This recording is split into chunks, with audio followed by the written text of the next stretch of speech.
The Samsung Galaxy S23 Ultra is out, and boy, is it a powerhouse. We make this argument because the photographic capabilities of this phone are just amazing. When you zoom in on a shot, the details are obvious, much better than on the S22 Ultra.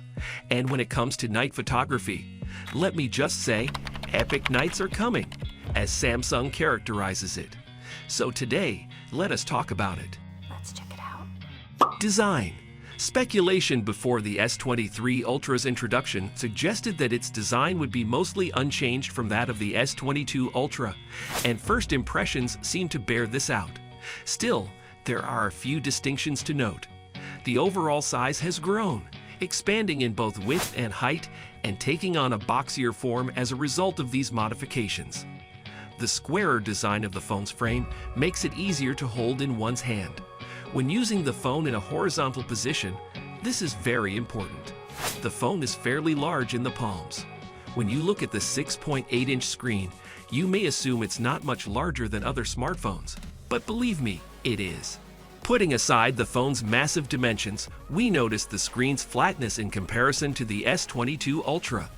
The goal was, once again, to boost productivity by giving them a little more actual viewing area and a more pronounced arc to the screen's borders.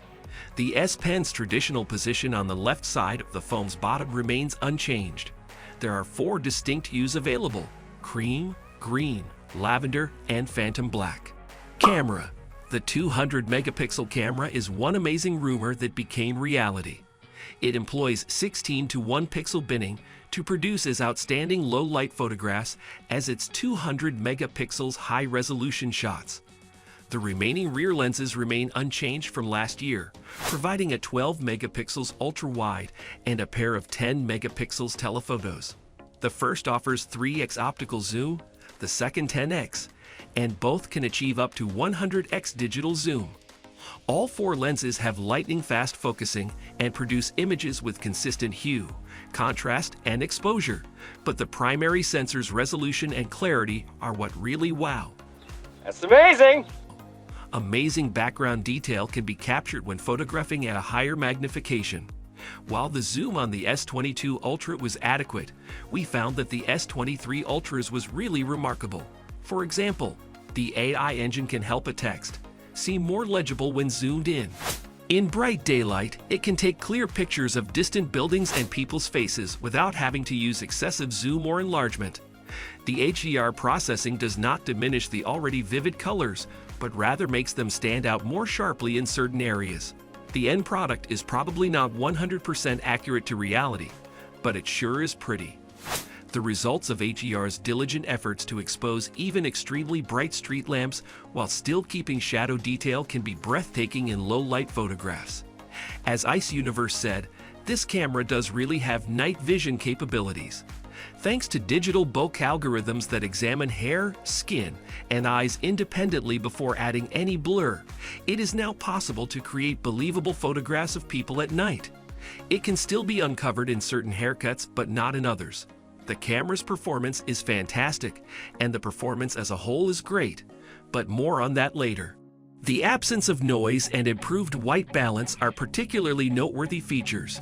Taking sharp, high-magnification photos of the night sky is now feasible without the need for a tripod, all thanks to improvements in optical image stabilization.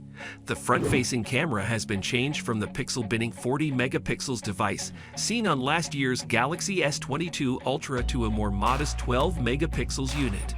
Consequently, the images are somewhat clearer and have the same tonal range and level of exposure enhancement as the rear cameras. Additionally, you may now use the selfie camera in Pro mode. But don't worry, we'll be sharing more details on the camera features in a forthcoming video, so be sure to subscribe so you don't miss out. What are you gonna do? I've already subscribed. Performance. We had a hunch during the Qualcomm Summit in November of last year that all models will feature the Snapdragon 8 Gen 2, and globally, all markets would have the same chipset, and we were right. Concerning performance, our gaming benchmarks showed that the Galaxy S23 Ultra delivered impressive results even when using the maximum detail settings.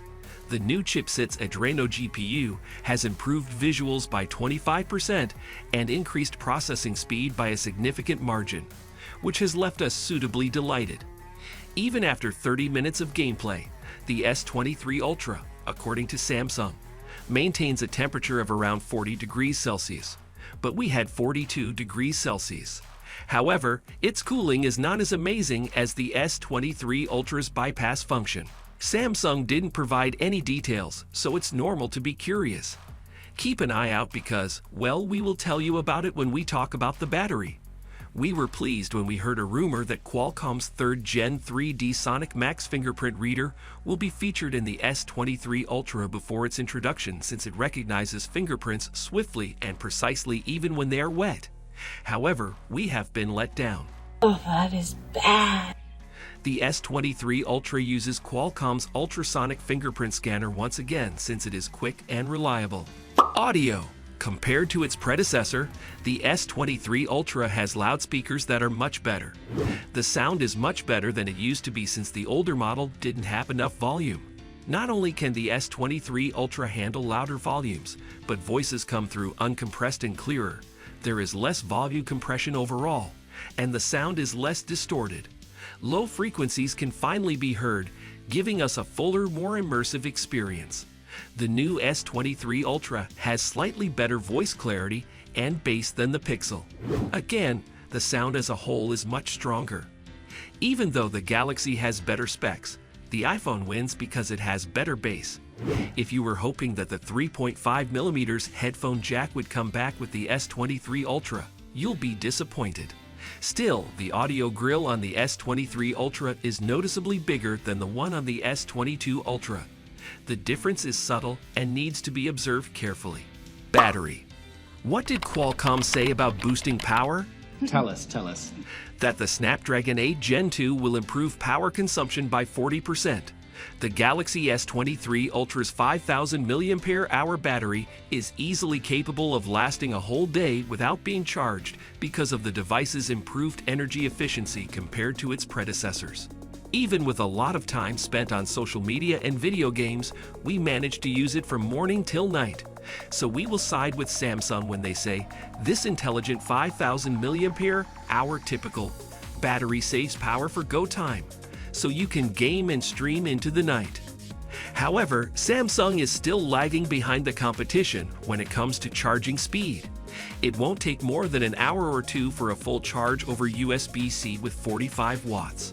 To reduce its carbon footprint, Samsung no longer bundles a power adapter with its phones, so you'll need to provide your own or purchase one when you make your purchase. Features like wireless charging and the ability to charge smaller wireless devices in reverse are great additions, but the speeds aren't very impressive. Now let us talk about the bypass feature we mentioned earlier. When playing games on a phone, it's common practice to keep the device plugged into a power source to charge the battery as it drains. This causes the battery to overheat and significantly shortens its lifespan. Bypass charging allows you to play your game without ever touching the battery, making it safer for the battery and generating far less heat. To top it all off, the S23 Ultra has a bypass charging capability that works with any USB PD charger. The S23 Ultra delivers in many respects, from speed to photography, and comes highly recommended. We love the way it zooms in on the sky at night, and we think you will too. The chipset performs a good job of facilitating battery life, despite the fact that the battery capacity and charging speed are quite dissatisfactory. What do you think of this phone, and are you ready to make a purchase? We are curious to know your thoughts, so share them with us in the comments section below. Thanks for watching.